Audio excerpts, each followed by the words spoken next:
Voilà.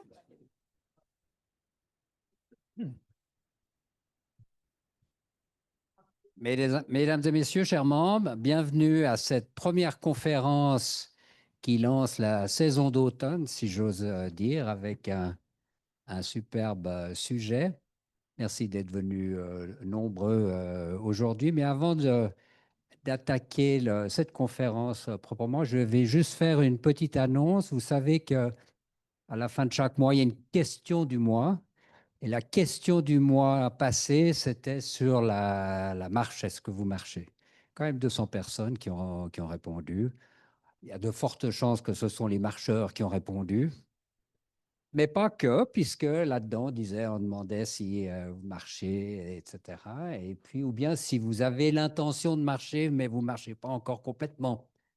Bon. Et là-dessus, on posait aussi une question, et la grande majorité, 86% marchent. Bon. Mais il y a quand même 8% qui étaient dans ce qu'on appelle la phase de conception, de se dire je vais pas, etc. Ça dépend si c'est avant ou après l'apéro. Et puis, là, on posait aussi la question si certains, je ne sais pas si parmi vous, il y en a qui ont répondu à ces questions, si certains étaient intéressés, certaines étaient intéressés de continuer à discuter sur le sujet et à faire ce qu'on appelle les focus groups, c'est-à-dire des petits groupes où on discute un peu plus en détail de façon conviviale et informelle sur cette question. Alors, on ne veut pas avoir que des marcheurs. Si par hasard parmi vous, il y a le 8% qui était en train de se demander s'il allait commencer à marcher, ça serait même très bien d'avoir une ou deux personnes, ou même ceux qui sont franchement contre la marche, encore plus intéressant pour que ces petits groupes soient relevants. Alors, comme on a cette conférence aujourd'hui, à la fin de la conférence, si parmi vous, il y en a qui sont prêts, qui avaient répondu qu'ils étaient prêts à participer à ces groupes de discussion ou qui n'avaient pas coché la case et qui seraient prêts à participer, vous êtes les bienvenus. J'ai deux collègues qui sont ici, qui vont se lever, seront présents à la fin de la conférence et puis vous pouvez aller les rencontrer pour fixer un jour, un moment de discussion. Est-ce que vous vouliez rajouter quelque chose? Voilà. Mais ça serait bien parce que vous savez, les questionnaires, c'est toujours bien. On apprend toujours plus s'il y a justement une petite discussion pendant 1 heure, ça ne dure pas. Merci Louis pour l'introduction. Si vous n'avez pas le temps de nous rencontrer, vous pouvez toujours vous inscrire à l'adresse de l'UNI3, à l'adresse mail, qui nous communiquera ensuite. On a une 65 personnes qui se sont déclarées intéressées. S'il y en a plus, ce serait toujours intéressant. Merci beaucoup. OK. Alors, on va attaquer le sujet d'aujourd'hui qui est sur une organisation, mais c'est une organisation qui touche à un problème majeur, géostratégique, géopolitique, géographique, tout simple, surtout humain, qui est évidemment la migration. Puis comme on est dans des périodes d'élection, toujours intéressant que de voir tout ça est utilisé et revient aussi chez nous sur la table. Alors, on a la chance aujourd'hui d'avoir le directeur général d'SOS Méditerranée, Monsieur Elliot Guy, qui n'est pas suisse, mais qui n'est pas très loin de chez nous et qui a une longue expérience d'abord dans le secteur privé, dans le commerce et surtout dans la communication. Il a travaillé aussi pendant 6 ans à la Fondation Brochet, avec qui on a un partenariat. Peut-être certaines ou certains d'entre vous sont venus à des conférences. Il y en aura une l'année prochaine, à peu près à la même date, puisque c'est le 1er 2 octobre. Je peux déjà l'annoncer, c'est sur la question du désir. Sujet intéressant, vous voulez sortir un peu de la mort, le deuil et ce genre de choses. Donc, on a décidé le désir, l'évolution du désir à travers les âges et à travers l'âge, tout simplement. Non, c'est plus que ça. Ça, c'est intéressant. Et donc, M. Guy a travaillé à la Fondation Brochet pendant 6 années. Vous savez que la Fondation Brochet se concentre surtout sur les aspects éthiques de la médecine, le diocèse s'il y en a. Et puis après, il a décidé qu'il voulait changer et puis il a commencé comme bénévole à SOS Méditerranée. Et puis petit à petit, il a travaillé la recherche de fonds dans la communication. Il est devenu directeur adjoint et maintenant, depuis cette année, il est directeur général. Donc c'est quelqu'un qui a une grosse bouteille dans et en dehors du sujet, surtout dans la communication, mais maintenant dans la gestion d'une situation qui est certainement pas simple, parce que c'est justement de l'humanitaire, on est bien d'accord, mais c'est de l'humanitaire qui est directement géré, lié aux situations politiques, économiques, sociales actuelles. Et là, au milieu, il y a quand même des hommes, des femmes et des enfants et il ne faut pas les oublier, parce que très vite, dans les débats, on oublie qu'il y a des humains là-dedans et on ne parle que de politique. Et je pense que ça sera, je me réjouis beaucoup de vous entendre là-dessus, justement qu'on ne perde pas cette dimension-là, mais qu'on la place justement dans un contexte qui est un contexte complexe. Voilà, sans plus attendre, je vous passe la parole. Merci beaucoup d'être venu.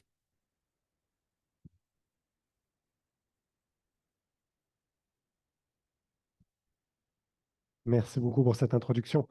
Je vais essayer de faire au moins aussi bien que ça et puis de vous raconter en détail tout ce qu'on fait. Euh, Déjà, je tiens à m'excuser, je parle un petit peu du nez. J'ai un rhume depuis 2 jours, donc si vous ne comprenez pas, n'hésitez pas à lever la main et j'essaierai de répéter. Euh, on a discuté de cette conférence il y a maintenant un petit moment. Je crois qu'on en a parlé en février ou en mars avec Monsieur Loutan.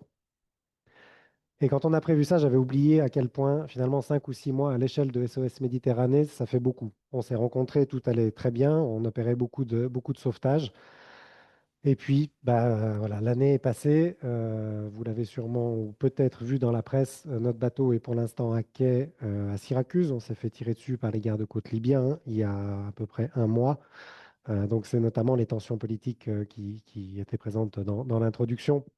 Je vais y revenir un petit peu plus en détail, mais euh, je vais essayer de vous présenter d'abord pourquoi les gens partent, comment ils partent, pourquoi ils se retrouvent en Libye, en Tunisie, dans ces pays, et puis finalement pourquoi ils n'ont pas d'autre choix que de prendre la mer, de se retrouver sur ces embarcations de fortune, et ce qu'on fait à bord de notre bateau.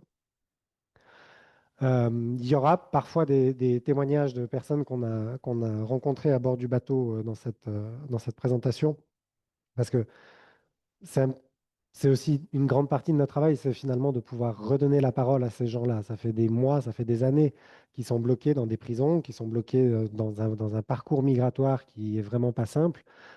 Et c'est la première fois qu'ils sont en contact avec un petit peu d'humanité. Et c'est vraiment la première chose qu'on essaye de redonner à bord de l'Ocean Viking, qui est notre bateau actuellement. D'abord, vraiment en très bref, SOS Méditerranée, c'est une organisation qui est toute jeune et qui fait un métier qui n'existait pas forcément avant. Ça s'appelle de la recherche et du sauvetage. L'acronyme, c'est SAR, S-A-R. Et c'est quelque chose qui finalement existait très très peu. Nous, on est né parce que au départ, c'était vraiment une opération étatique italienne avec toute une branche enfin tout un format en tout cas qui s'est appelé Mare Nostrum. Donc les gardes-côtes italiens, pendant 8 à 10 mois, ont sauvé 180 000 personnes au large de l'Italie.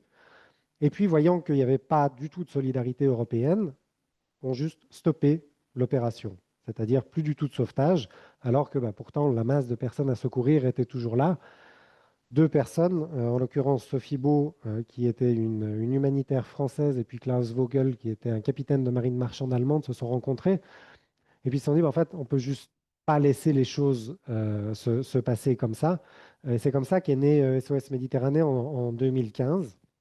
Euh, on, on a depuis un petit peu évolué. Il y a 4 associations qui existent, une qui est en France, une qui est en Allemagne, une autre en Italie et une en Suisse que je représente aujourd'hui.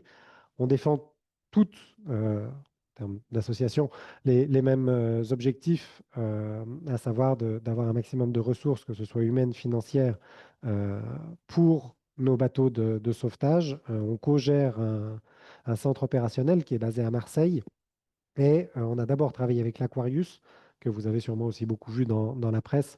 Et puis donc, depuis juillet 2019 avec l'Ocean Viking. On a à bord, on a toujours délégué la partie médicale, sauf pendant quelques mois entre deux partenariats. En ce moment, on travaille avec la Fédération internationale des sociétés de la Croix-Rouge et du Croissant-Rouge. Donc, les sociétés nationales de plein de pays nous envoient du personnel médical pour travailler à bord de l'Ocean Viking pendant nos missions. Toutes les associations dans tous les pays, elles se donnent trois grands objectifs, sauver, protéger, ça je vais beaucoup en parler, et puis finalement témoigner, je n'ai pas besoin d'en parler parce que c'est ce que je fais là maintenant devant vous. Si on regarde très rapidement les principaux chiffres, on a commencé nos opérations en mars 2016 et depuis ce moment-là, on a déjà secouru 42 577 personnes. Un quart d'entre elles sont des mineurs et 80% de ces mineurs sont des mineurs non accompagnés. J'ai promis d'avoir toute une partie un petit peu médicale. Donc, je commence déjà avec les 6 bébés qui sont nés à bord de l'Ocean Viking. C'est finalement très peu rare que les gens partent de Libye et de Tunisie enfin que les femmes, en l'occurrence, partent en étant enceintes. Alors, soit c'est le début, milieu de grossesse, soit c'est vraiment au bout. Et nous, c'est comme ça qu'on s'est retrouvés à avoir 6 naissances en bientôt 10 ans d'opération à bord de notre bateau. Les gens, quand ils sont en Libye, je le disais tout à l'heure, leur seul objectif, au bout d'un moment, c'est de finalement partir par la mer. Mais la mer, ça reste une des routes migratoires les plus meurtrières au monde. Alors, il n'y a évidemment pas toutes les routes qui sont recensées de la même manière parce qu'elles ne bordent pas toute l'Europe. Mais la Méditerranée, c'est plus de 32 000 décès depuis 2014. Et pour qu'il y ait un décès, il faut qu'on ait une preuve soit du départ, soit que la personne soit bien décédée en mer. Donc qu'on puisse retrouver son corps ou des effets personnels. La Croix-Rouge qui travaille avec nous à bord a estimé que finalement, ça représentait 13% des morts réelles, ce chiffre-là, ce qui est assez vertigineux. Quand les gens partent, ils partent pour faire une traversée qui fait à peu près 300-400 km sur des canaux qui sont surchargés, avec une belle faute d'orthographe parce que les canaux sont surchargés. On l'a prévu il y a très très longtemps et je ne l'ai pas forcément revu. Euh, cette traversée, elle se fait évidemment via des passeurs parce que c'est comme ça qu'on peut trouver ces canaux. J'en parlerai aussi après. Dans cette présentation, je vais rester, je pense, parfois un petit peu au-dessus des sujets. Et puis, ça sera aussi à vous de venir avec vos questions à la fin. Comme ça, on pourra approfondir soit une partie, soit l'autre. Quand les gens partent, ils partent évidemment de plein de pays différents. En ce moment, on a beaucoup de gens qui partent d'Afghanistan, de Syrie, du Tigré, du Nigeria, et il fuit beaucoup de choses qui sont aussi différentes. Il y a évidemment toutes les causes du dérèglement climatique, à savoir que quand il y a des inondations dans un coin du monde, les gens n'ont plus suffisamment de quoi se nourrir ou de quoi vivre, donc ils commencent à se déplacer. Et puis finalement, ce parcours migratoire, on le voit beaucoup dans les films comme quelque chose d'un temps très très court, parce que nous, on voit le film, puis ça dure 1 heure et demie, donc c'est très facile. C'est des voyages qui durent des mois, voire des années pour beaucoup. On l'estime entre 3 et 5, 6 ans pour pouvoir partir du milieu de l'Afrique et puis arriver en mer Méditerranée. Donc, c'est finalement des temps très longs qui sont faits de beaucoup d'opportunités, de rencontres et puis qui font se déplacer les gens petit à petit. Donc, ils partent à un endroit parce qu'il y a du travail, il y a une zone économique qui est un petit peu plus forte. Ils entendent parler d'une meilleure opportunité, ils se redéplacent et ainsi de suite. Donc, il fuit aussi évidemment les conflits armés. Donc, à chaque fois que vous entendez parler d'une guerre ou d'un conflit dans un pays, vous savez que plusieurs mois, plusieurs années après, ces gens-là vont forcément se retrouver sur les routes de l'exil. Et puis, après, des choses qui sont peut-être beaucoup plus personnelles, mais les mariages forcés, les violences sexuelles et toutes ces questions-là. Nous, c'est vraiment toutes les histoires qu'on collecte à bord de l'Ocean Viking. On essaye tout le temps de prendre ces paroles-là des personnes qui viennent à bord pour savoir finalement, et puis pour essayer de mieux comprendre et puis de mieux expliquer cette réalité. Quand ils partent, alors chacun de leur pays, évidemment, ils traversent deux grandes zones de danger. La traversée du Sahara, qui est aussi une des voies les plus meurtrières parce que c'est des milliers de kilomètres à faire dans des jeeps qui sont surchargés avec des passeurs qui n'ont pas forcément le temps, ou qui ne prennent pas forcément le temps de s'arrêter si une personne tombe, si une personne se sent un petit peu faible ou autre. Donc déjà ici, il y a énormément de décès et de pertes de vie humaine. Et puis finalement, on va dire un petit peu le bout du voyage, c'est la Libye qui est devenue depuis la chute de Kadhafi une grande zone très très compliquée à traiter pour beaucoup de gens. Il y a deux grands gouvernements au nord du pays qui se font la guerre pour avoir la mainmise sur le territoire. Et puis il y a plein de milices au sud qui empêchent aussi les gens de fuir parce que c'est une zone de combat. Et là, on rencontre beaucoup de traite d'êtres humains, extorsion, rançon, viol et tout ce que ça peut engendrer. Euh, Là, par exemple, Inoussa, qui était parti du Burkina Faso, parle de ce qu'il a rencontré dans le Sahara. Donc, c'est vraiment ce que je vous disais. Si des gens tombent de la voiture ne s'arrête pas. Et puis donc, ils arrivent en Libye où il y a des centres de détention qui sont des centres officiels et qui déjà ne sont pas forcément les plus réputés.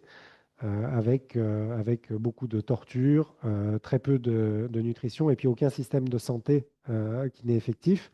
Euh, Autant les femmes que les hommes connaissent des violences sexuelles et il y a beaucoup de rançons et de traite d'êtres humains quand les gens arrivent dans ces centres de détention. Tout ça fait qu'ils n'ont finalement pas beaucoup d'autres choix que de partir par la mer, le sud du pays étant complètement bloqué par ces guerres entre milices. Euh, Très généralement, ils arrivent à trouver une embarcation qui accepte de les faire partir. Les choses sont un petit peu enjolivées. Quand ils se rendent compte de l'embarcation, finalement, ils ont peut-être moins envie de monter dessus. Mais à ce moment-là, les passeurs les contraignent à cet exil avec des coups, des menaces par armes et autres. Et il y a aussi beaucoup de morts qui sont recensés au moment des départs. Euh, et ce qui nous choque et puis nous marque le plus à bord de l'Ocean Viking, c'est que finalement, les gens en Libye ont déjà la connaissance des risques qu'ils vont prendre en mer. Mais pour eux, c'est juste un moindre mal. En fait, tout vaut mieux que la Libye et il vaut mieux mourir en mer que de rester encore en Libye. Euh, ce qui, euh, Ce qui est de nos yeux finalement quelque chose de très difficilement compréhensible, mais pour avoir lu énormément de récits, euh, c'est vraiment quelque chose qui, je pense, serait un choix pour nous tous. Quand nous, on les retrouve en mer, on les retrouve en mer sur des canaux comme vous pouvez voir ici à l'écran. Finalement, c'est des bateaux qui sont faits de manière très artisanale pour la grande majorité des cas. Ici, vous voyez, c'est des gros boudins. Au centre, c'est une planche de bois qui est clouée à ces gros boudins. Les gens partent sans forcément avoir assez d'essence, avec des moteurs qui peuvent être vraiment défaillants. Et on leur indique assez souvent des points qui sont les plateformes gazières qui sont en fait au large de la Libye. Donc, pour eux, la route est relativement courte et finalement, une fois qu'ils arrivent dans les eaux internationales, ils n'ont plus d'essence, ils n'ont plus de vivres, ils n'ont plus d'eau et ils se retrouvent sur des embarcations qui sont surchargées. C'est là où nous, on commence à opérer. Alors, ce bateau-ci, par exemple, ça peut vous sembler très étrange, mais c'est finalement un bateau qui est en bon état pour nous. À partir du moment où on voit des gens qui sont sur les boudins, ce qu'ils appellent les boudins, euh, c'est déjà qu'ils sont encore assez gonflés pour pouvoir supporter le poids d'une personne. Et donc là, on se dit, OK, ça va, on a quand même quelques heures pour pouvoir gérer le sauvetage. Ce sauvetage, il marche en plusieurs phases. On parle assez souvent des 5 temps du sauvetage. Je ne sais pas si je peux passer devant. On voit ma tête. Euh, il marche en 5 temps, grosso modo. Le premier, c'est le repérage. Il faut évidemment pouvoir repérer ces embarcations. C'est une majeure partie de notre temps, et c'est pour ça d'ailleurs que le métier qu'on fait maintenant s'appelle recherche et sauvetage. euh, c'est de pouvoir détecter ces embarcations en détresse. On a plusieurs moyens pour ça. Le premier, qui est le plus simple, c'est évidemment la veille aux jumelles, à savoir que donc, dès qu'on arrive dans la zone, c'est un grand triangle entre le sud de l'Italie, le nord de la Tunisie et puis le nord de la Libye. Dès qu'on est dans cette zone, les personnes qui travaillent sur l'Ocean Viking font des rotations d'à peu près 1 heure, deux par deux, pour vraiment scruter l'horizon avec des jumelles qui sont les jumelles qu'on a tous chez nous. Et ça, c'est à peu près 30% des embarcations qu'on secourt. C'est comme ça qu'on peut les retrouver.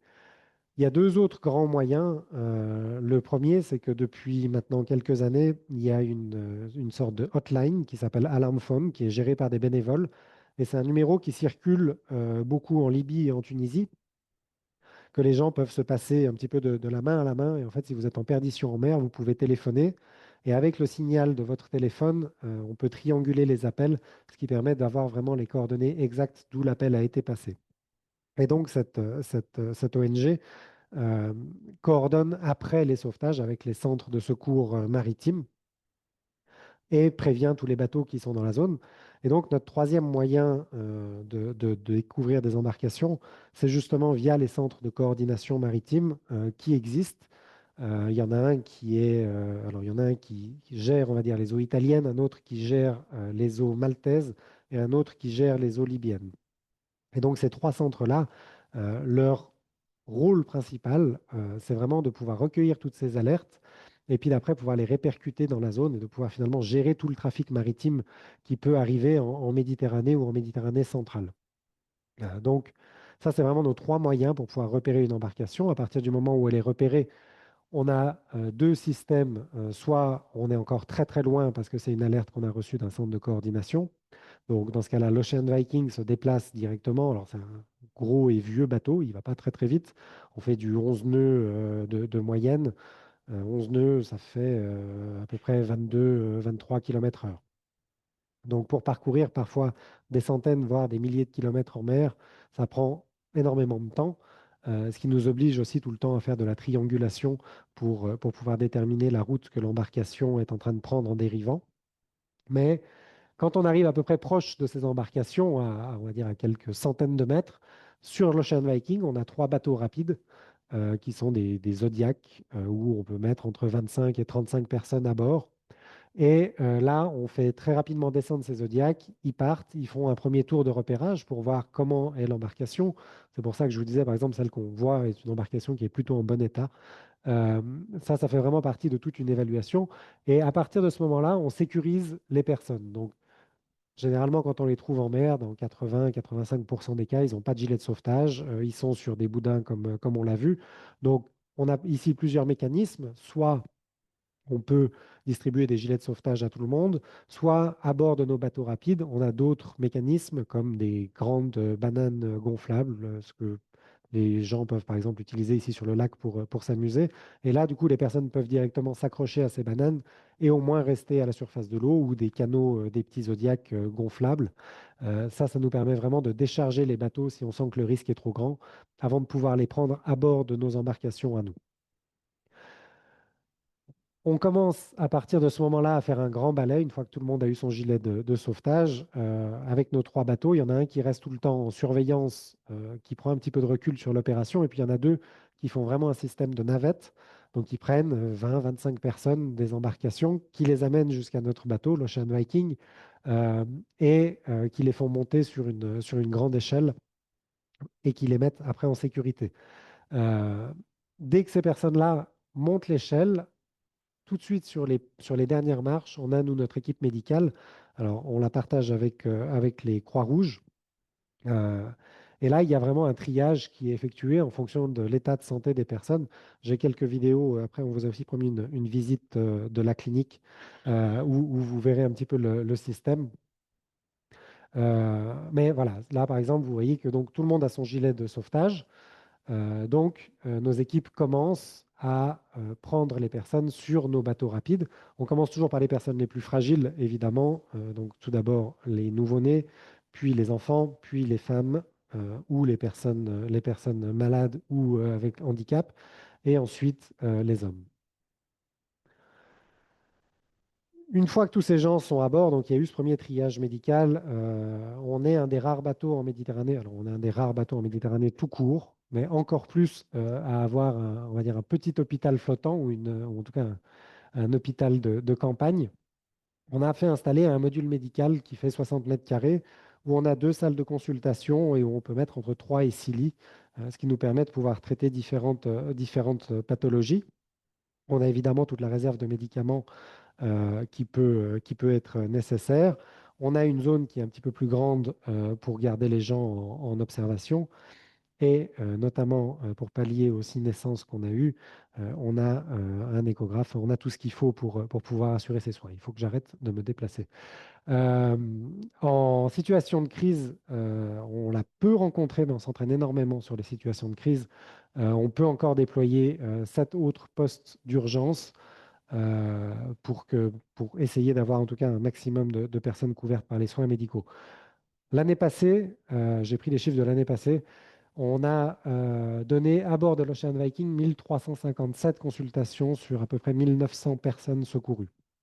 Donc, quasiment chaque personne qui est montée à bord de l'Ocean Viking a eu besoin d'avoir au moins une consultation médicale. Alors, parfois, évidemment, certains en ont eu 2 ou 3 sur des cas de suivi un petit peu plus longs. Mais c'est pour dire que finalement, c'est des gens qui ont eu très, très peu accès avant à tous les soins de santé. Et puis, quand ils arrivent, ben, c'est aussi un des premiers gestes et ça participe un petit peu à rendre cette dignité aux gens, c'est de pouvoir s'occuper d'eux de manière médicale. Alors ça va être... quand on avait discuté avec M. Loutan, on avait prévu en fait un appel avec une de mes collègues à bord de l'Ocean Viking. Bon, les gardes-côtes libyens nous ont tiré dessus, ce qui est un peu compliqué, l'appel en direct.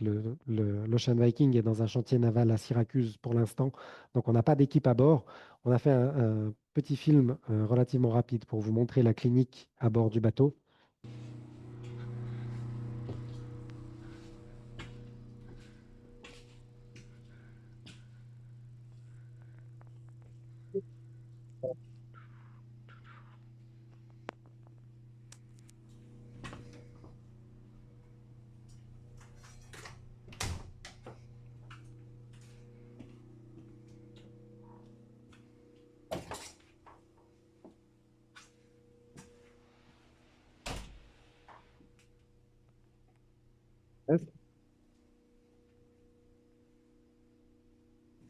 Vous voyez, en fait,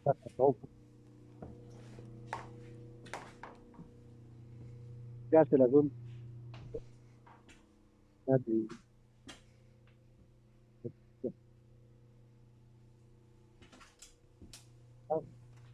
un bloc qu'on a essayé de construire pour qu'il reste évidemment, dans la confidentialité de tout ce qui est dit, mais aussi pour qu'on puisse être le plus efficient possible en termes de médecine. À bord, il y a toujours 4 professionnels de santé, un médecin, un infirmier, une sage-femme, et puis un chef d'équipe qui peut être... Très souvent, on choisit un infirmier parce que c'est des besoins qu'on a beaucoup et on prend finalement peu de médecins en chef d'équipe parce que ça nous permet vraiment de doubler ce poste d'infirmier. Et c'est des gens qui sont formés euh, vraiment à la médecine d'urgence, à la médecine tropicale, parce que c'est ce qu'on rencontre le plus. Et eux, ils ont une organisation qui est particulièrement primordiale à bord du bateau parce qu'ils ont besoin d'être opérationnels 24 heures sur 24, 7 jours sur 7 à partir du moment où il y a du monde à bord. Donc, vraiment, les 4 se relayent un petit peu en permanence et le médecin peut être appelé à tout moment à partir du moment où il y a des rescapés à bord. Il s'occupe aussi beaucoup de notre équipe, parce que, bah, évidemment, que dans notre équipe, il peut aussi y avoir des blessures. C'est pas parce qu'ils sont tous marins qu'ils ne rencontrent pas le mal de mer. On le rencontre tous à bord et généralement, les premières missions sont particulièrement compliquées. On abuse beaucoup du gingembre, ce qui est un des bons conseils que je peux vous donner si vous devez prendre la mer. Euh, mais voilà, donc il y a plein de petites pathologies aussi à soigner pour notre équipe. Et vraiment, cette équipe médicale, elle est très, très précieuse. Euh, Là, Katharina, qui était une médecin à bord, euh, elle réexplique avec ses mots ce que je viens juste de vous expliquer, mais que finalement, ça fait des années que ces gens n'ont pas connu des soins médicaux. Donc, cet espace sûr, cette petite bulle de sécurité, c'est la première aussi qu'ils rencontrent. Et c'est aussi la première où ils peuvent raconter de manière sécurisée toute leur histoire. On parlait des violences sexuelles juste avant. c'est aussi pour la première fois le moment où ils peuvent juste déposer ça. Et là, on essaye aussi de les accompagner avec on va dire des soins d'urgence psychologique pour leur permettre de vivre au mieux ce moment. À bord, ce qu'on rencontre beaucoup en termes médicaux, alors évidemment le mal de mer, alors dit comme ça peut sembler assez ridicule. Oui, les gens sont sur la mer puis ils ont le mal de mer. C'est du mal de mer qui est sévère, c'est-à-dire que c'est beaucoup de désorientation et les gens combinent ça avec les vapeurs d'essence des canaux, notamment qui rendent encore plus complètement aléatoires les comportements. On arrive là maintenant dans la saison d'hiver, donc il y a aussi tout le stress qui est lié au froid euh, et les brûlures cutanées parce que le mélange d'eau de mer et de fioul est particulièrement abrasif. Donc on rencontre très très souvent des brûlures de troisième type à bord du bateau et qui finalement touchent des zones assez sensibles parce que ce mélange arrive au centre des canaux qui est pour les gens quand ils partent l'endroit le plus sécurisé. Donc c'est là où ils mettent les femmes et puis les enfants assis. Et petit à petit, ce mélange vient complètement brûler les jambes, les parties génitales et tout le bas du corps de ces personnes. Quand on donne des consultations, on fait vraiment un premier triage sur le pont du bateau et puis après, le reste se passe dans la clinique que vous avez vue. Alors, on rencontre vraiment tout type de pathologie. Ici, quelqu'un qui avait traversé le désert en marchant, donc 300 km, et ses pieds étaient usés à un état qu'on ne peut même pas imaginer. Je le disais dans l'introduction, on a de plus en plus de jeunes ou d'enfants, alors on les appelle des mineurs, ce que je trouve finalement assez impersonnel. Euh, la moyenne d'âge de ces jeunes est de 14-15 ans quand ils sont à bord, et 80% d'entre eux ne sont pas accompagnés. Donc, ils n'ont pas de famille avec eux. Ils rencontrent évidemment des gens pendant leur voyage, mais c'est ce que j'expliquais, le voyage migratoire, c'est plein de petits bouts d'histoire finalement, et puis les gens peuvent être séparés un peu à tout moment, ce qui du coup, montre ces chiffres. Pour les femmes et puis les enfants, donc la sage-femme, elle fait énormément de suivi de grossesse, quelques accouchements et tout ce qui concerne les violences sexuelles. Et puis, évidemment, tout ce qu'ils ont connu, c'est un petit peu la première fois qu'ils peuvent le déposer, c'est ce que je disais. Donc, on s'occupe aussi beaucoup de santé mentale à bord du bateau. Une des choses qui nous touche le plus à bord du bateau, c'est aussi finalement ce retour à la dignité et puis cette petite preuve d'humanité. Donc, on a aussi des jeux sur le sol du bateau.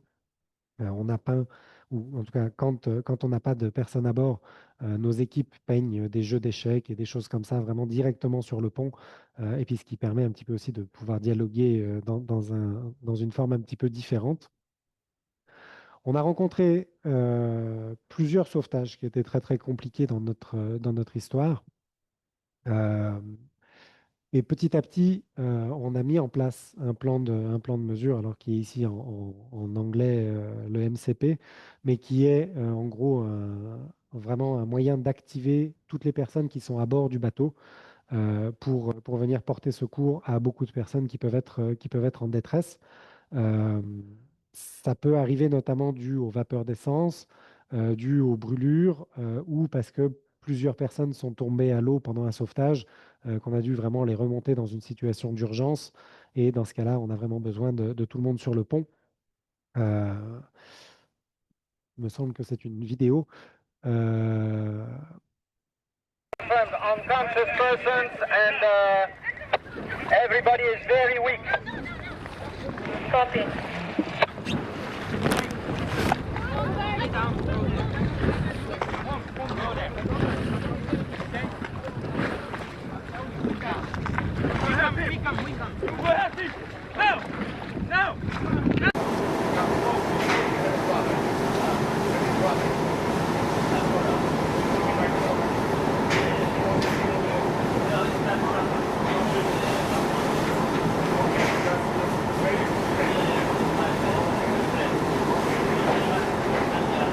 Yeah, but still after 50. Can you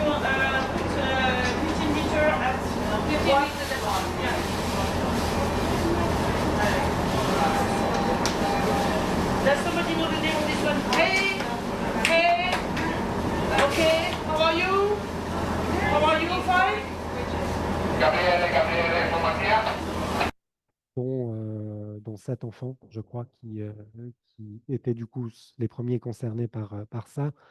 C'est des moments qui sont rares, je vous rassure.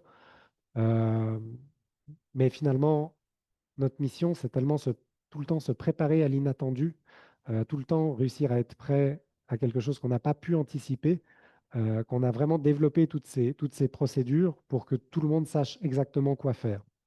Moi, j'ai fait quelques moments à bord de l'Ocean Viking et j'ai fait notamment toute cette partie des entraînements et puis de cette préparation. Et en fait, on n'apprend pas à faire le sauvetage qui se passe bien. On apprend tout de suite à faire le sauvetage extrême où tout se passe vraiment mal et puis ce qui vous permet vraiment d'être prêt. Et quand les choses se passent bien, finalement, c'est très, très facile à gérer. Mais on part tout le temps du principe qu'on essaye de sauver le plus grand nombre de vies. On n'est jamais sûr d'y arriver au moment où un sauvetage se déclenche. Alors on y arrive très, très souvent, malgré tout. Ça, c'est donc notamment les jeux dont je parlais. On a un panier de basket qu'on peut fixer, ce qui n'est pas un exercice facile de jouer au basket en plein milieu de la mer Méditerranée. Pour les balançoires, c'est beaucoup plus simple. Du coup, il y a moins de mouvements nécessaires. Et donc, voilà, on a aussi développé plein de petites choses comme ça, parce que autant on se prépare au pire, hein, on se prépare aussi au meilleur, qui sont ces moments-là où on a réussi à mettre toute une famille à l'abri, et puis où, ben, pour la première fois, les enfants peuvent sourire depuis des longs mois. Ils utilisent d'ailleurs ça, c'est des objets qu'on peut jeter, par exemple, pendant un sauvetage, mais qui servent très, très souvent de petites cabanes à partir du moment où les gens sont en sécurité.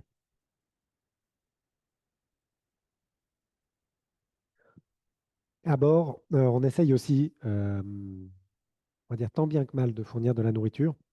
On a eu plusieurs époques chez SOS Méditerranée. Donc, à chaque fois, on réadapte toutes nos procédures. Mais pendant un très, très long moment, jusqu'à il y a 2, 3 ans, on pouvait opérer autant de sauvetages qu'on voulait en mer.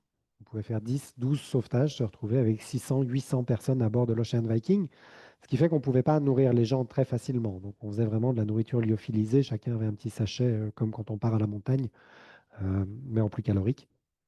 Et puis donc, on distribuait cette nourriture, une distribution de nourriture pour 800 personnes sur un bateau qui fait 68 mètres de long. Ça prenait des heures. Donc, on faisait une distribution le matin, une distribution le soir. Puis, en fait, toute la journée était juste occupée par les gens qui marchaient en rond et puis qui venaient tourner. Le gouvernement italien a mis maintenant de nouvelles contraintes, a complètement adapté toutes les lois. Donc maintenant, on a le droit d'opérer plus qu'un seul sauvetage, mais à chaque fois, il nous donne un port de débarquement qui est très, très au nord de l'Italie. Ce qui fait qu'à chaque fois, on a un très petit nombre de personnes à bord, entre 30 et 50 dans la majorité des cas. Donc maintenant, on peut les nourrir assez bien. C'est d'ailleurs ce qu'est en train de faire ma collègue que vous voyez à l'écran. On a donc une zone, un container qui sert de cuisine. Mais c'est aussi finalement une très bonne manière de vous montrer à quel point la politique s'adapte évidemment à la mission et puis à tout ce qui se passe autour. C'était dit dans l'introduction, on est une mission qui est très politisée, on est très lié à toutes les questions migratoires, mais finalement, ce qu'on rencontre à bord, c'est juste des hommes, des femmes, des familles qui n'ont rien connu pendant des mois. On essaie de leur donner un petit peu d'humanité. Et dans dans tout ce grand mélange, ben, il y a les autorités italiennes et européennes qui change les lois à peu près tous les ans, tous les 2 ans, pour finalement nous faire varier notre mission et créer, on va dire, une forme d'épuisement chez les humanitaires. Moi, j'ai commencé comme bénévole chez SOS Méditerranée il y a 6 ans, 7 ans, et il y avait une vingtaine de bateaux qui faisaient le travail qu'on fait aujourd'hui. Aujourd'hui, on est 3. Donc, ce mécanisme d'épuisement, il fonctionne très très bien. Malheureusement, parce qu'il n'y a rien qui vient remplacer ces navires humanitaires. Il y en a beaucoup qui font les choses comme elles pensent. Il y a beaucoup d'équipages qui sont bénévoles. Alors nous, sur l'Ocean Viking, tout le monde est employé de SOS Méditerranée. On essaie vraiment d'employer les gens sur un temps qui est long pour justement pouvoir avoir cette base de connaissances maximum. Mais donc, il y a d'autres bateaux qui ont fonctionné sur un système de bénévolat. Ce n'était pas forcément les meilleurs sauvetages du monde, mais c'était quand même toujours des sauvetages. Et c'est ces gens-là qui s'épuisent les premiers parce qu'il n'y a aucune couverture, il n'y a aucun moyen, il n'y a rien qui est fait aussi pour le soutien psychologique des équipes. Donc, toute cette stratégie italienne, européenne, elle fonctionne. J'en parlais dans le tout début. Elle a atteint un nouveau point il y a un petit peu plus d'un mois. Donc, depuis 4-5 ans, le gouvernement, enfin, les gouvernements européens ont donné mandat aux gardes-côtes libyens de secourir les personnes en détresse. Ce qui est donc fait sous l'égide de Frontex, qui est ce mécanisme européen. Donc, les gardes-côtes libyens, qui sont finalement des gens de ces milices, sont équipés, formés et armés par l'Europe, par les gardes-côtes. Et donc là, ce qui s'est passé il y a un petit peu plus d'un mois, c'est qu'un navire qui a été donné par l'Italie en 2023, donc un très joli bateau que nous, on ne pouvait pas se financer, a été utilisé par des gardes-côtes qui sont arrivés à très très grande vitesse vers l'Ocean Viking, qui ont commencé à s'exprimer en arabe à la radio, ce qui dans les eaux internationales n'a pas vraiment de sens. Et le temps que nous, on trouve un médiateur culturel, donc qui puisse aussi parler arabe, 2 hommes masqués sont sortis sur le pont et ont ouvert le feu au fusil automatique pendant à peu près 20 minutes en tournant autour du bateau. Alors, ni nos équipes, ni les 87 personnes qu'on avait secourues n'ont été blessées, mais ça, on le doit, je pense, à la chance, 2, au sang-froid de mes collègues qui étaient sur cette mission, qui ont vraiment fait toutes les manœuvres nécessaires pour que les gardes-côtes n'arrivent pas à toucher quelqu'un et qui mettent vraiment toutes les personnes en sécurité à bord du bateau. Une fois que on va dire, ces 20 minutes se sont écoulées, nous, à terre, on a vraiment reçu les premières images. Tous les tirs ont visé les zones où il y avait encore du monde et se situent entre 1,60 m et 1,80 m. Donc, c'est vraiment hauteur de tête. On part du principe que ce n'était pas forcément des tirs d'avertissement et que ce n'était pas des tirs en l'air. Nos équipes ont vraiment été mises en danger. Nos radars ont été touchés et tout ce qui finalement constitue l'essence même de notre bateau est pour l'instant endommagé. Donc là, on est dans un chantier naval à Syracuse et je ne pense pas qu'on puisse repartir avant encore 6 ou 8 semaines, le temps de faire tous les travaux nécessaires pour avoir un bateau qui soit finalement équipé pour la Méditerranée en plein hiver. Et finalement, tout ça, on se pose la question de si c'est des stratégies pour nous affaiblir et puis pour ne plus faire de sauvetage. Et si c'est le cas, on se demande aussi pourquoi. Parce que finalement, les sauvetages tels que nous, on les opère, c'est vraiment une goutte d'eau dans toute cette route migratoire. L'année passée, les navires de sauvetage humanitaire comme le nôtre ont secouru à peu près 20% des personnes qui sont arrivées par la mer en Italie. Donc 80% des gens sont arrivés en étant secourus par les gardes-côtes ou avec des arrivées autonomes. Donc finalement, est-ce que ce serait bien nous, les premiers à cibler dans ce genre d'attaque? Je vous laisse évidemment vous faire votre propre réponse. Il y a quelque chose qui est très fort, c'est on a toujours été un symbole politique. Et on a finalement toujours été utilisé pour ça. Aujourd'hui, c'est très facile. Si on veut stopper la migration, il faut stopper SOS Méditerranée. Quand je dis SOS Méditerranée, ça marche avec tous les autres, mais c'est un petit peu comme on ressent les choses aujourd'hui. Et c'est ce qui complique petit à petit toutes les missions qui peuvent exister. Malgré tout, on a déjà sauvé plus de 42 000 personnes depuis bientôt 10 ans. C'est des personnes qui, à chaque fois, sauf 2 fois dans notre histoire, débarquent en Italie. Et là, vous allez sûrement me dire, mais pourquoi toujours l'Italie? C'est justement ces centres de coordination maritime qui doivent faire ce boulot à partir du moment où un sauvetage a été effectué. Alors, ce que je ne vous ai pas montré dans les différents temps du sauvetage, c'est toute cette partie de coordination. À partir du moment où on voit une embarcation qui est en détresse, on doit prévenir un centre de coordination. Elle nous dit, OK, vous avez le droit de vous rapprocher. On se rapproche, on doit recontacter le centre de coordination pour dire, on a constaté ça. OK, vous pouvez interagir avec cette embarcation. Donc, il y a une dizaine d'allers-retours qui se font entre les centres de coordination et les bateaux de sauvetage. Et à partir du moment où les gens arrivent en sécurité sur l'Ocean Viking, c'est le centre de coordination qui dit OK, vous pouvez aller débarquer dans tel port. Nous, à aucun moment, on a souhaité choisir un port de débarquement. Pendant tout un temps, on a débarqué en Sicile, ce qui est finalement très proche de notre zone d'opération. Maintenant, depuis tout début 2023, on nous donne des ports qui sont très très éloignés, donc qui sont vraiment au nord de l'Italie, ce qui nous fait perdre 4 jours et demi à l'aller, 4 jours et demi au retour, et donc ce qui vide encore un petit peu plus la Méditerranée des moyens de sauvetage. Ce qui est tout aussi déplorable parce que finalement les ports du sud de l'Italie sont toujours autant ouverts et que pour accueillir 30 ou 40 personnes, je ne suis pas sûr qu'il y ait besoin de faire un aussi long voyage. C'est une partie qui est très frustrante, mais qui donne quand même lieu à pas mal de souvenirs. Et là, c'est un débarquement. Donc, quand les gens touchent terre, ils sont évidemment plus sous notre responsabilité. Nous, notre partie du boulot est terminée.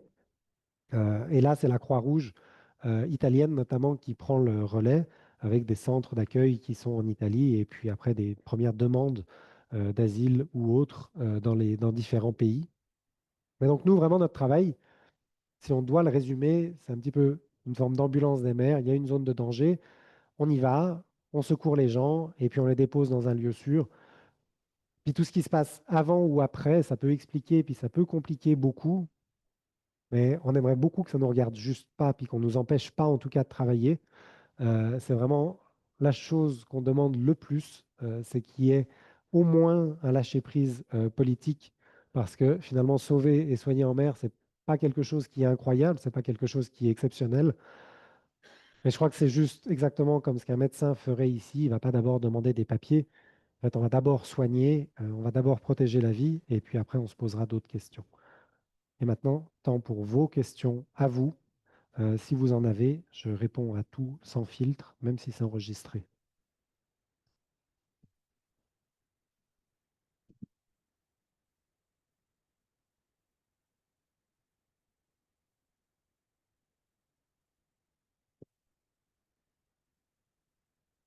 Merci beaucoup. Alors, à vous. Merci. Je connais bon SOS Méditerranée. J'ai quand même une question parce qu'une fois j'avais vu un film sur un porte-container. Est-ce que les porte-containers, ils sont toujours interdits de sauver quelqu'un et que s'ils le prennent à bord, ils devraient le rejeter à la mer? C'est ce qui avait été transmis dans ce film comme une règle. Est-ce que c'est le cas ou est-ce que vous savez quelque chose à ce sujet? Pas du tout. Alors, ce n'est pas du tout le cas. Tous les bateaux qui naviguent ont l'obligation de porter secours à toute embarcation en détresse. Donc, peut-être que dans certaines compagnies maritimes, cette règle a pu être donnée à un moment. Nous, ce qu'on constate, c'est que les bateaux commerciaux font aussi leur part du boulot. Ils le font, ils sont tout autant bloqués. Il y a deux cas qui sont assez célèbres dans les derniers mois ou dans les dernières années. Il y a un tanker de la compagnie Maersk, qui est une société danoise, qui fait beaucoup d'allers-retours, qui a secouru 23 personnes et qui n'a pas eu de port de débarquement pendant 28 jours. Ils ont perdu toute leur cargaison, ils ont perdu tout leur contrat. Malgré tout, ils continuent d'opérer des sauvetages, Maersk, avec tous leurs bateaux. Donc, je pense qu'il y a beaucoup de choses qui sont dites sur les missions commerciales. Ça reste quand même des capitaines, ça reste quand même des êtres humains, et je ne crois pas qu'on rejette les gens à la mer. En tout cas, on ne l'a jamais constaté. Je voulais vous remercier beaucoup pour votre conférence et votre témoignage parce que j'y suis très sensible, d'autant plus que depuis plus de 30 ans, je fais des missions chirurgicales en Afrique, et en particulier au Burkina Faso dont vous avez parlé. Et lorsqu'on sait les difficultés qu'ont les gens, les populations dans ces pays, on comprend pourquoi certains d'entre eux veulent partir et on comprend quelles sont vos difficultés d'accomplir tout ce que vous accomplissez sur mer, si j'ose dire.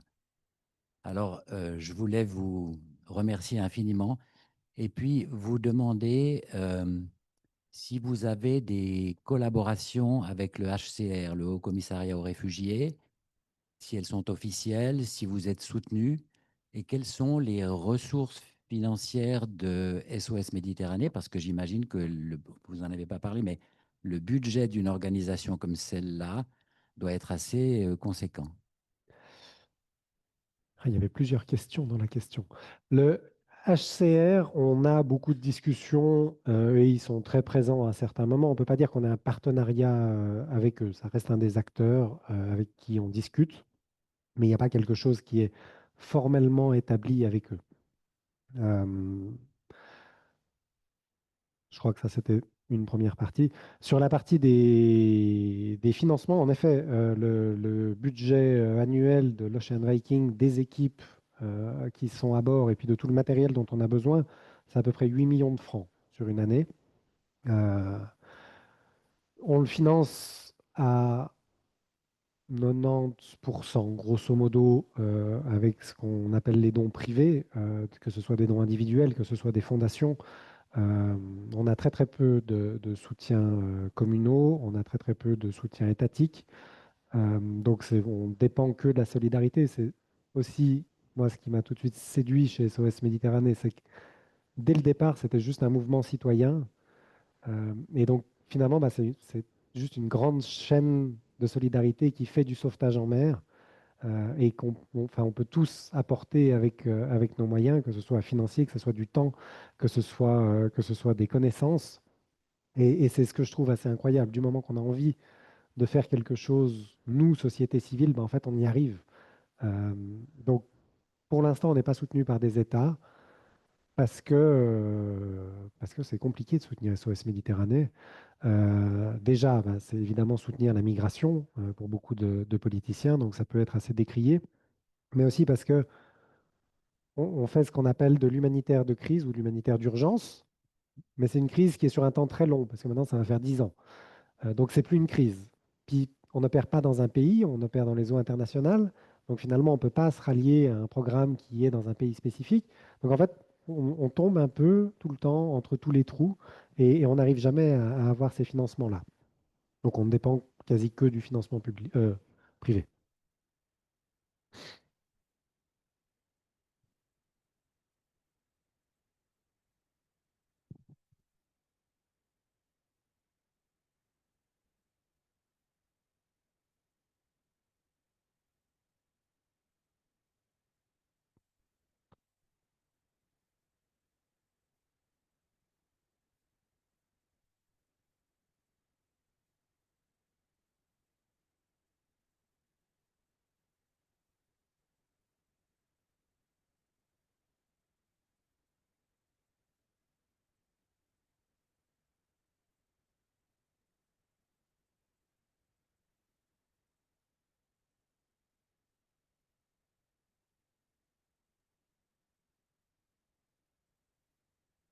Mais en fait, c'est qu'on ne peut pas, techniquement, parce que la Méditerranée et la Méditerranée centrale, elle est vraiment découpée en trois zones.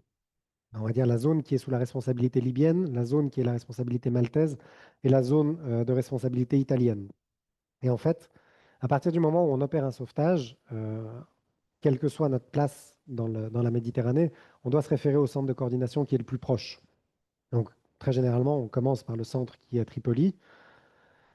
Bon, ils sont ouverts de 9 h à 12 h et de 14 h à 17 h et ils répondent pas toujours au téléphone.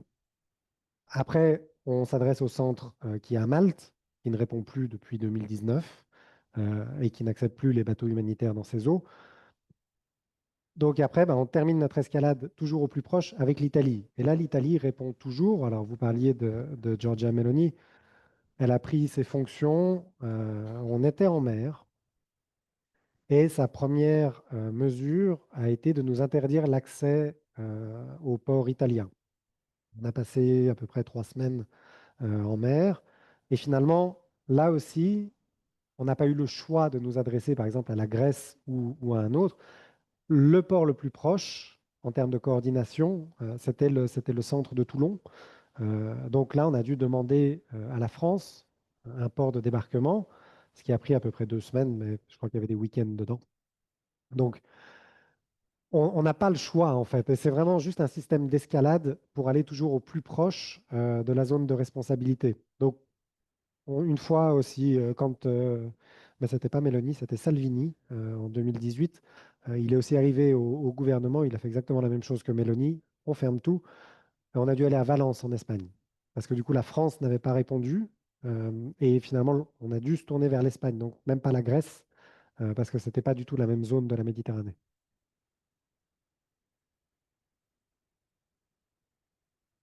J'allais poser une question quand même sur la vie à bord, parce que bon, vous dites que maintenant, c'est pas des grandes populations, c'est 30-40 naufragés que vous pouvez avoir, mais vous êtes allé jusqu'à 800 une fois. Comment ça fonctionne? Parce que c'est des gens qui viennent des quatre coins du monde, qui sont épuisés, que vous avez fait un descriptif, stressé, j'imagine, quand vous passez des dizaines de jours ensemble, d'une part entre eux, et comment vous gérez ça, et entre vos équipes et les migrants eux-mêmes. Ça se passe bien.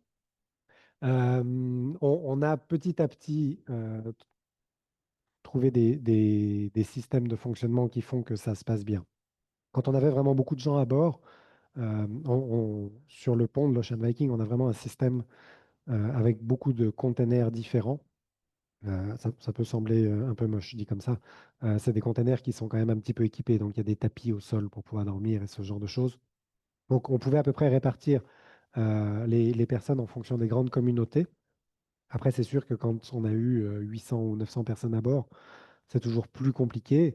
Il y a toujours des zones de tension. Quand on part avec l'Ocean Viking, bah, toutes les équipes sont évidemment formées et puis entraînées à gérer ces moments. C'était beaucoup plus périlleux. L'été 2021, c'était un cauchemar. L'été 2021, on a eu énormément de ces temps très longs en mer où on n'avait pas de port de débarquement. Il y avait énormément de gens à secourir. Donc, on se retrouvait à chaque fois avec 500-600 personnes. Il faisait extrêmement chaud. Je crois que c'était vraiment un des étés les plus chauds des dernières années. Et là, à chaque mission, les gens devenaient vraiment littéralement fous à bord.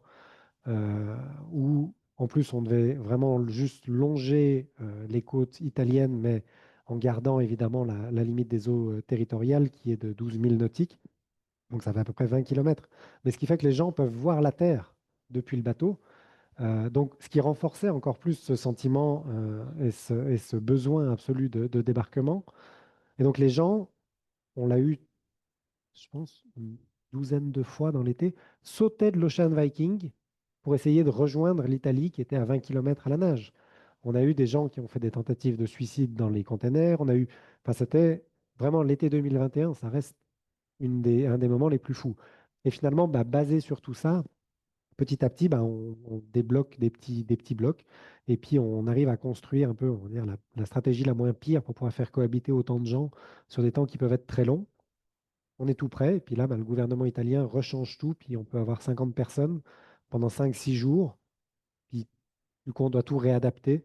Donc, on trouve tout le temps une manière de fonctionner. C'est jamais facile. Et la langue utilisée, Alors, à bord, on les langues. essaye toujours de parler beaucoup de langues. On essaye aussi de donner des cours de langue. Nos équipes à bord aiment bien essayer d'apprendre quelques mots d'italien, de français ou autre. Mais on a tout le temps des gens qui parlent plusieurs dialectes africains, plusieurs langues arabes. Et il y a toujours dans les personnes qu'on secourt des gens qui parlent un petit peu français, un petit peu italien. Euh, donc on arrive toujours à peu près à fonctionner. Mais quand on doit donner une consigne, généralement on la donne en 5-6 langues. Et puis après, d'autres gens les donnent encore dans d'autres langues différentes.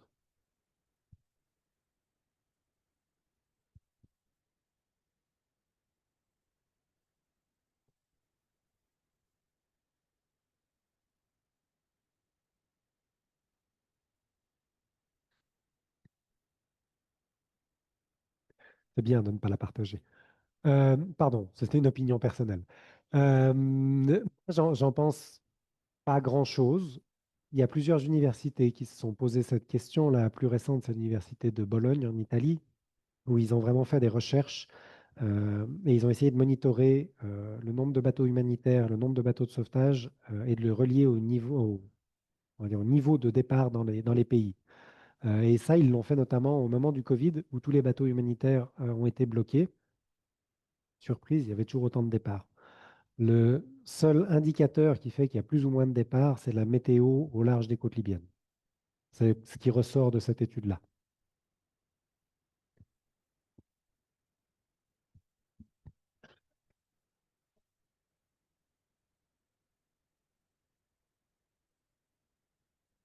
Bonjour, merci beaucoup pour la présentation. À poser ma question, je voudrais utiliser une autre organisation comme exemple. Ça, c'est Handicap International. Ça, c'est une organisation qui, par exemple, fournit le soin et les prothèses à les personnes qui ont perdu une jambe, les civils qui ont perdu une jambe à cause des mines. Mais aussi une autre partie de l'organisation est politique. Ils sont vraiment engagés avec, par exemple, les Nations Unies pour les traites à prévenir, à empêcher les mines, passer les lois et les choses comme ça. Si j'ai bien compris, vous êtes une organisation que de sécours et pas avec un arme politique. Est-ce que c'est juste ou une malcompréhension? C'est assez juste. On essaye d'être le moins politique possible. Généralement, les gens veulent quand même qu'on fasse de la politique. Euh, mais en fait, on n'a pas les moyens de faire de la politique parce que c'est un système qui est tellement grand, que ce soit l'Union européenne ou toutes les politiques de migration qui peuvent exister dans les pays. SOS Méditerranée, c'est en Europe 60, 70 personnes qui ont des contrats. Donc, on n'a pas cette capacité qu'ont les grands groupes à pouvoir avoir tout un département qui s'occupe vraiment que de politique. Nous, chez SOS Méditerranée, on a un département, il est composé d'une personne pour faire la politique. Donc, avec ses petits bras, elle fait ce qu'elle peut, mais c'est rarement suffisant. Et finalement, c'est un axe qui est vraiment, qu'on essaye de vraiment délier à notre mission parce que ça serait vraiment ouvrir une boîte de Pandore qu'on ne pourrait pas tenir sur le long terme. On le voit à chaque élection italienne. Euh, on le voit à chaque élection en France. En Suisse, on est encore relativement protégé de ça. Mais finalement, la question migratoire, elle est quand même excessivement utilisée, mise en scène dans beaucoup de choses. Et Handicap International, par exemple, a peut-être moins cet aspect-là parce qu'ils opèrent aussi dans les pays directement et puis ils ne peuvent pas être reliés à ce mouvement migratoire. Euh, on discute beaucoup avec Mercy Ship qui fait un peu la même chose que nous parce qu'ils ont un gros bateau. Donc on a pas mal de questions maritimes en commun. Et eux, en fait, soignent les gens dans des gros bateaux dans les pays directement.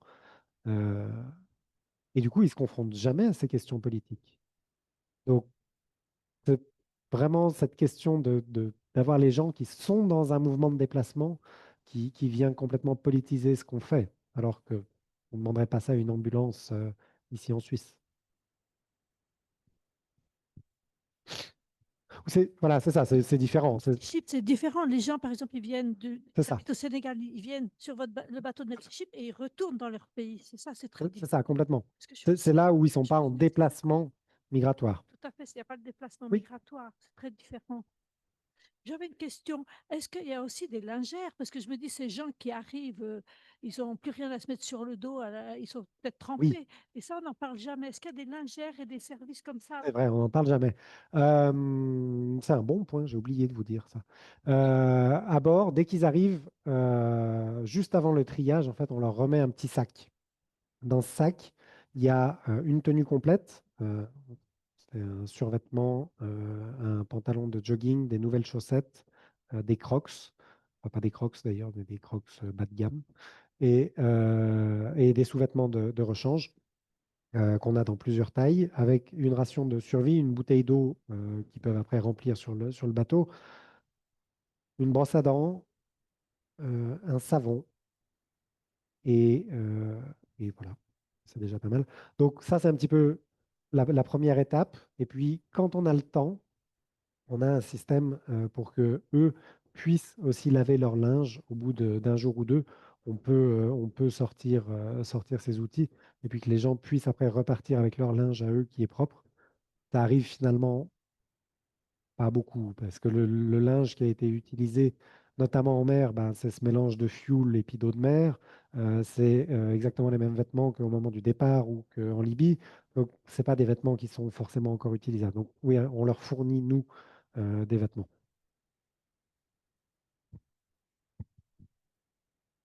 Merci, c'est un privilège de vous avoir parmi nous, mais j'ai une petite question ouais, assez factuelle qui est, en fait, vous avez mentionné qu'il y a seulement 4 pays qui sont partie prenante, dont la Suisse. Et c'est au fond, pourquoi la Suisse? Comment la Suisse a été impliquée dans ce programme? Ah, pourquoi SOS Méditerranée Suisse? La Suisse est, en termes maritimes, vraiment une des plaques tournantes. C'est un des 3 plus gros pays en termes de nombre de flottes commerciales. Donc ça nous semblait, alors, je suis d'accord, on n'est pas trop relié à la Méditerranée ici, mais ça nous semblait assez évident d'être là. Et puis finalement, bah, SOS Méditerranée, ça reste une initiative qui est complètement citoyenne. Donc il y a des gens qui ont commencé à se mobiliser en Suisse, et puis tac, ça a donné SOS Méditerranée. Donc c'est aussi un petit peu la beauté de ce mouvement. Il pourrait complètement y avoir SOS Méditerranée Espagne dans 2 mois si des gens se mobilisent en Espagne ou autre. Donc il y a cet aspect vraiment maritime suisse, et puis il y a cet aspect, on va dire, mouvement citoyen, et puis début de la mobilisation.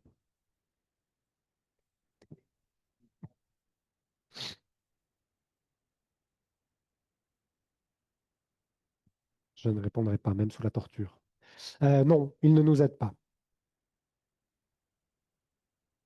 Bonjour, merci, chapeau. Comment vous faites? J'ai 2 questions, puis après je passerai à mon mari, on a plusieurs questions dans le coin. Comment vous faites pour maintenir la, la foi, enfin pas la foi chrétienne, je ne parle pas de ça, mais la volonté de poursuivre, de continuer, alors qu'il y a un véritable sentiment d'impuissance ou de vous heurter à des choses impossibles? Comment vous faites pour continuer et motiver vos équipes? Ma deuxième question, c'est de quoi avez-vous besoin? La première, déjà, on ne se pose pas la question. Je pense que ça résout pas mal de problèmes. Mais en fait, enfin, j'en reviens à ce mouvement citoyen. On est tellement porté par des centaines de gens qui nous aident et puis qui viennent finalement aussi nous dire que c'est bien, d'une part, et puis par des centaines de gens qu'on peut secourir en mer. Enfin, quand, je ne sais pas si je peux remonter, mais enfin, quand vous voyez juste ça, en fait, évidemment qu'on va continuer, et puis évidemment qu'on va tout le temps tout donner pour continuer, parce que juste, enfin, c'est la vie. C'est juste des gens qui allaient mourir, puis qu'on a pu secourir. Donc finalement, bah, cette question de la foi, en tout cas de la croyance pour continuer, ouais, on ne se la pose vraiment pas. C'est tellement évident pour nous que bah, juste on fait. Puis c'est vraiment ce qui est beau dans ce mouvement, c'est qu'il y a plein de gens qui sont comme moi ou comme nous tous, et puis qui un jour se sont levés et puis qui ont dit, et on y retourne. Là, nos équipes qui se sont fait tirer dessus, il y en a évidemment qui sont extrêmement traumatisées parce qu'elles étaient vraiment en première ligne. En fait, 80% des gens qui étaient sur le bateau, leur premier réflexe, c'était, mais en fait, ça va juste pas nous arrêter. Ils veulent nous arrêter, on va quand même continuer. Donc, ouais, je ne sais pas si ça répond ou si ça répond que partiellement. Mais après, de quoi on a besoin? De plein de choses, de phrases sympas, de sourires, d'argent, de bénévoles, de pouvoir prendre la parole comme des moments aujourd'hui et puis expliquer un petit peu ce qu'on fait. Je crois que ça fait déjà une bonne liste. Vous me donnerez votre 06 alors. On fait ça. Ben, bonjour, moi je voulais savoir comment vous recrutez justement vos équipages au sens large du Oui. terme. Et puis on n'est pas marié femme pour rien. Comment vous prenez soin d'eux? Enfin, est-ce que vous avez des moyens mis en œuvre pour prendre soin justement de la santé physique et mentale de ces personnes? Excellente question. Comment on les recrute?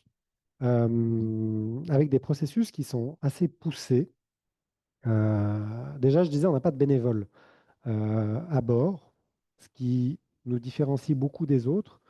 On prend que des gens qui ont déjà des années et des années de pratique en mer, qui soient pilotes de canaux, qui soient plongeurs sous-marins, qui aient travaillé sur des plateformes pétrolières.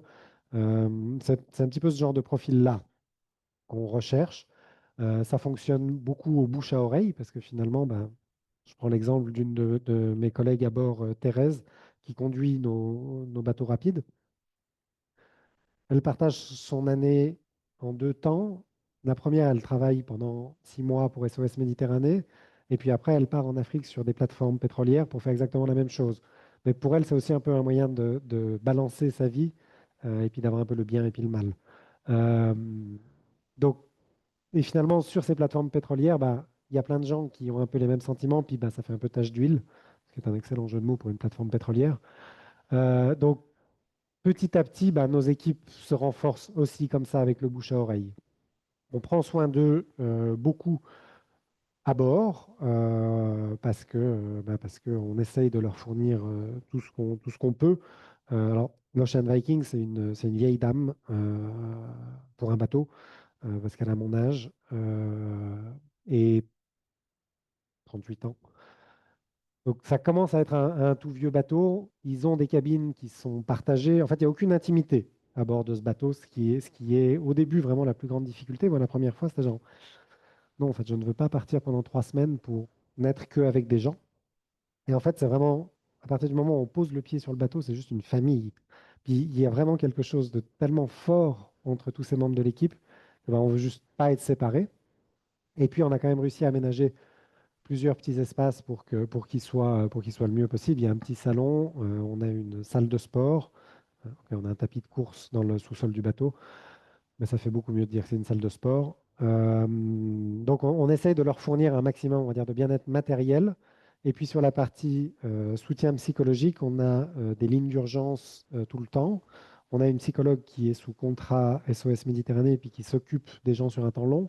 Et surtout, on fournit à nos équipes des contrats sur des temps longs parce que on ne veut pas que ce soit des gens qui aient en plus une forme de dépendance financière et puis qui doivent repartir systématiquement juste pour un besoin financier. Donc, le système qu'on a développé, c'est vraiment un système qui vient du monde maritime. C'est 8 semaines en mer, 8 semaines de repos complet. Et après, on les fait travailler 8 semaines dans les bureaux pour vraiment faire de la consolidation des acquis sur les sauvetages qu'eux ont connus. Ce qui nous permet, sur les plus de 500 sauvetages qu'on a fait, d'avoir maintenant une base de connaissances qui est énorme et ce qui nous permet aussi de former les gens à finalement comment est-ce qu'on fait du sauvetage en mer ou dans des milieux aquatiques. On l'a fait avec l'aéroport de Copenhague, ce qui peut sembler fou de faire du sauvetage en mer pour un aéroport, mais en fait, ils sont entourés par les eaux. On est en train de discuter avec l'aéroport de Genève, avec les pompiers de Genève, pour aussi transmettre toutes ces connaissances, et puis avec des compagnies maritimes, évidemment. Donc, ce système, finalement, est aussi reposant pour eux parce qu'ils savent que ben, tant qu'ils veulent, ils peuvent et qu'ils ont aussi des temps de repos.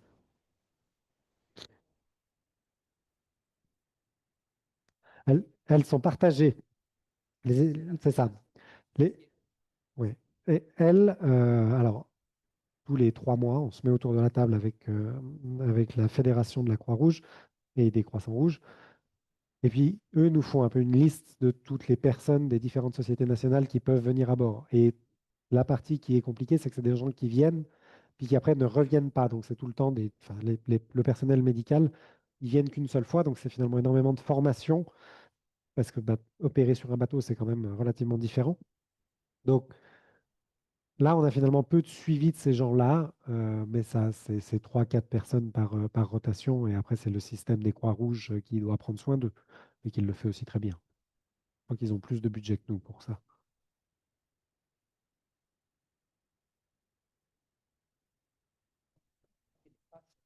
On n'a jamais parlé des passeurs, mais on arrive à la fin de la conférence. Ok, parlons des passeurs. Coupons l'enregistrement. C'est une excellente question. Alors, c'était la question embêtante. On n'a jamais secouru une embarcation où quelqu'un s'est déclaré passeur. C'était une bonne réponse, mais elle ne s'arrêtait pas là. Les passagers savent qui c'est, il n'y a jamais eu non plus de dénonciation. Et en fait, malgré tout, il y a très peu de... Enfin, on voit le nombre de morts en mer, il y a quand même une chance sur 40, chance sur 30 de mourir si on prend la mer. Donc, le passeur, je ne suis pas sûr qu'il prenne, lui, ce risque, sachant qu'il a déjà empoché potentiellement 50 fois 2000 euros pour avoir un départ. Je pense qu'il a d'autres choses à faire. Ce qu'on voit maintenant, et ça, je n'ai pas le droit de le dire, C'est des bateaux très rapides qui arrivent, qui tournent autour soit des bateaux commerciaux, soit des bateaux humanitaires et qui jettent des gens à la mer. Voilà. Donc là, ben, oui, en effet, on sait que c'est des passeurs, c'est des gens qui sont cagoulés, c'est des gens qui ont des armes. euh, et c'est, voilà. Et on ne comprend pas. Nous, ça nous est arrivé, je crois, 6 fois sur la dernière année. Euh, donc, ça, c'est un mécanisme qui est complètement neuf, pour lequel on a encore finalement très très peu de recul. Euh, donc là, oui, on peut le constater. Après, sur la partie de quand on fait un grand sauvetage, puis que finalement tout le bateau est là, non. Vraiment, je suis sûr à 95%. D'ailleurs, le Temps avait fait une très bonne enquête là-dessus, et nous étions la seule organisation à ne pas être en contact avec les passeurs.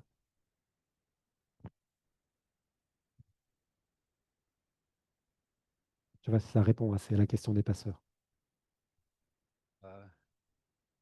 Une.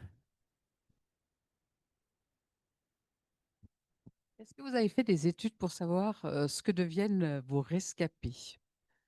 Oui et non. Je développe. Le non, c'est parce qu'en fait, on essaye de ne pas être en contact avec eux après. Il y a deux aspects majeurs à ça, mais le plus important, c'est qu'on ne veut pas biaiser leur processus d'asile. On sait que la migration par la mer, c'est toujours compliqué. Par exemple, sur les photos que... J'en ai pas là, des photos de sauvetage. Ça, c'était un film. On montre jamais les gens qui sont proches des moteurs, justement pour ces questions de... En fait, maintenant, si les gens arrivent en Italie et qui sont identifiés comme étant proches des moteurs, ils sont considérés comme des passeurs parce que c'est eux qui conduisaient le bateau.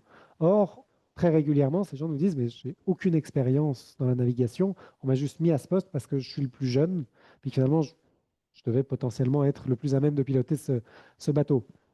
Donc on voit que déjà, juste sur le simple fait d'une photo, on peut biaiser tout un processus. Et c'est des gens qui se retrouvent en prison parce qu'ils ont été pris en photo proche d'un moteur. Euh, donc nous, on ne veut pas garder un lien avec eux pour ne pas biaiser ça. Et puis, on pense aussi que finalement, ils ont peut-être le droit à l'oubli, et puis on ne sait pas sur quel laps de temps ils vont vouloir soit se souvenir, soit oublier de ça. Par contre, il y a des psychologues et des sociologues qui parfois montent à bord de l'Ocean Viking et puis qui font ce genre de recherche, qui travaillent après avec les gens sur un temps qui est plus long, mais ça, c'est un peu délié de nos activités. À bord, on a tout le temps une ou deux places libres pour soit des projets de recherche, soit des journalistes indépendants, aussi parce que ça nous semble finalement important de raconter l'histoire, pas que avec ce que nous, on a envie de dire. Donc quand on fait monter des gens à bord, ben, ils ont accès à tout, puis comme ça, on sait qu'il y a un peu plus de transparence, ou qu'en tout cas, ça peut ouvrir la porte à beaucoup de transparence. Donc on ne garde pas contact avec les gens, et je ne peux pas vraiment répondre à la question de ce qu'ils deviennent après. Je crois pas. Eh ben, j'ai pas l'impression que ça soit très embêtant, parce que la finalité de notre mission, je crois que c'est de garder des gens vivants. Ils passent d'une situation de quasi-mort certaine en mer à vivant à terre. Et puis en fait, après, c'est... Alors, je pense qu'ils auront plus de chances de survivre si on les secourt en mer, ouais.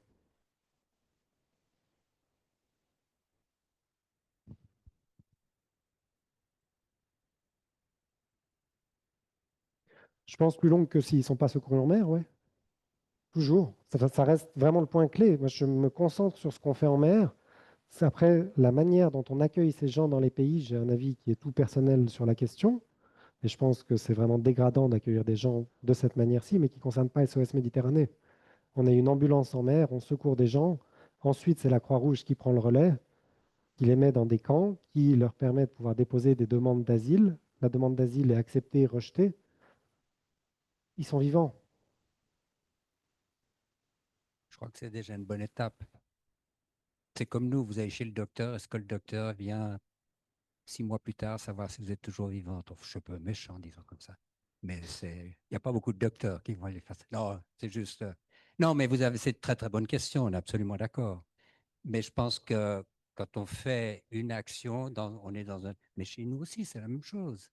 Une bonne partie de tous nos métiers, vous allez chez quelqu'un, vous allez bénéficier du professionnel, de la personne, et de son professionnalisme. Et après, on est quand même chacun un peu responsable de soi-même, hein, toujours à la sortie.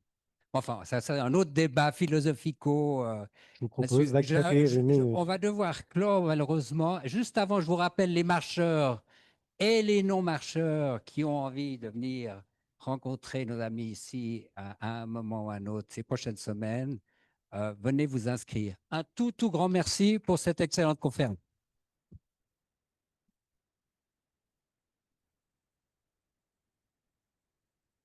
Il n'y a plus de batterie. Il clignotait rouge. Et je crois que c'est pas bien quand ça clignote. Ce serait bien d'avoir deux micros quand même. En fait, j'en avais. Ça va, c'est bon. Ouais.